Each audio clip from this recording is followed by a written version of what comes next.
Bapak Ibu, saudara-saudari, para romo, para suster, para frater yang terkasih, kelihatannya menarik bahwa Raja Herodes berusaha untuk dapat bertemu dengan Yesus. Apakah perjumpaan dengan Tuhan Yesus itu sungguh dia harapkan? Dia memang ingin berjumpa dengan Tuhan Yesus, ataukah hanya kamuflase saja? Ya.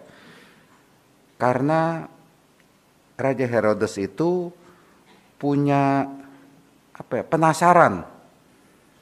Sebelumnya Raja Herodes sudah memenggal kepala Yohanes Pembaptis, ya gara-gara terbuai oleh nafsu, katakanlah kegembiraan melihat anak tirinya itu menari. Lalu dia sesumbar, apa yang kau minta akan kuberikan. Lalu ya memang pada dasarnya orang istri tanda kutipnya itu orang jahat, Herodias itu ya. Lalu membujuk anaknya supaya minta kepala Yohanes Pembaptis. Dan akhirnya Yohanes Pembaptis dipenggal, ya tentu saja mati kalau dipenggal kepalanya. Ya.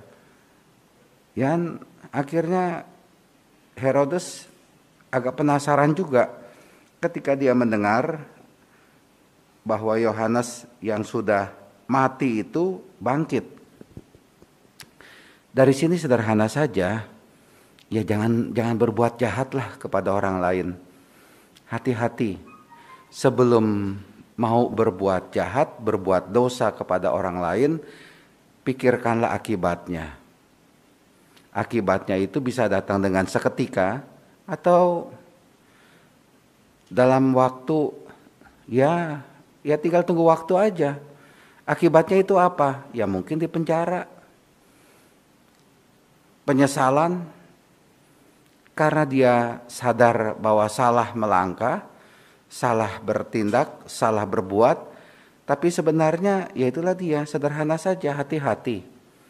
Hati-hati sebelum kita bertindak, sebelum kita memutuskan, apalagi menyangkut ya orang lain seperti halnya Raja Herodes itu ya. Hati-hati, berpikirlah lebih jernih, berpikirlah lebih baik. Herodes sudah memenggal kepala Yohanes Pembaptis dan akhirnya sudah mati, ya nggak bisa bangkit, nggak bisa dihidupkan lagi, sudah mati itu ya. Tapi akhirnya bayang kesalahan itu muncul di Raja Herodes ya. Sama seperti orang yang melakukan kesalahan, mungkin belum ketahuan, tapi bayang-bayang kesalahan itu hati-hati muncul. Daripada Anda dihantui oleh bayang-bayang kesalahan, lebih baik mari berbuat baik, berbuat benar, berbuat kasih dalam hidup ini. Nah, tadi saya mengatakan apakah benar Raja Herodes ingin berjumpa dengan Tuhan Yesus? Punya kerinduan untuk berjumpa dengan Tuhan Yesus. Mau ya dekat dengan Tuhan Yesus. Saya pikir begini, saya tidak mau mengadili Raja Herodes, tetapi biasanya kalau orang itu punya kerinduan untuk berjumpa dengan Tuhan Yesus, untuk bertemu dengan Tuhan Yesus, sungguh merupakan suatu kerinduan, maka kelihatan dari dalam dirinya. Kalau orang itu punya kerinduan untuk berjumpa dengan Tuhan, untuk bersatu, untuk dekat dengan Tuhan, itu kelihatan. Ya perbuatannya baik, ya tindakannya itu baik, menurut saya ya perkataannya itu baik. Itu kalau orang punya kerinduan.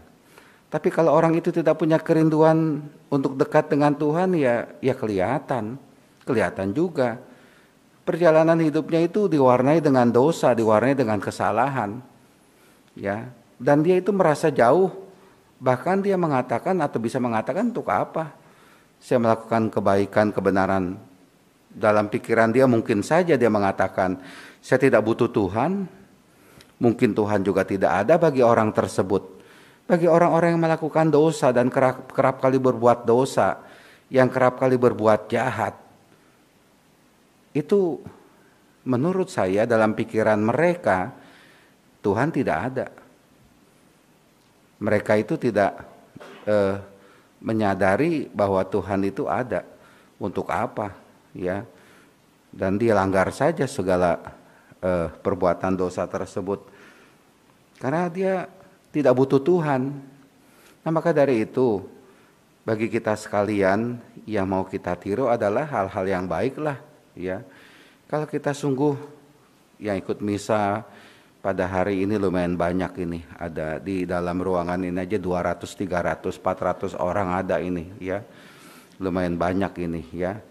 Nah, itu kan menunjukkan bahwa Anda itu rindu dengan Tuhan. Bukannya rindu dengan saya. Untuk apa rindu dengan saya? Hari yang jelek begini, nggak ada artinya, nggak ada manfaatnya bagi Anda. Tapi Anda rindu ketemu dengan Tuhan. Rindu bersatu dengan Tuhan Yesus dalam perayaan Ekaristi. Apalagi dengan menyambut komuni, Tuhan Yesus hadir dalam diri Anda. Disadari itu. Nah, sampai seberapa jauh kita menyadari kehadiran Tuhan dalam kehidupan kita. Ya. Apakah Ekaristi yang kita lakukan itu sungguh menunjukkan saya mau intim dengan Tuhan Yesus? Mau dekat dengan Tuhan Yesus, ya silakan kita tanyakan ke dalam diri kita. Dan apa efeknya perayaan Ekaristi yang kita lakukan, baik hadir maupun juga online, apa itu efeknya? Tapi kalau kita masih suka berbuat jahat, menjelek-jelekan orang, tidak baik dengan orang lain, berbuat dosa, melukai hati orang lain, menurut saya perlu direfleksikan lagi, apakah Anda itu dekat dengan Tuhan, sungguh ingin berjumpa dekat dengan Tuhan atau tidak. Nah, mari dalam hidup ini kita sungguh menemukan Tuhan dalam segala kasih-Nya, dalam segala kebaikannya, dalam segala kebenarannya, dan menuntun kita untuk bisa menjadi pengikut Kristus yang sejati. Ikutilah Tuhan Yesus yang hatinya penuh dengan kasih. Amin.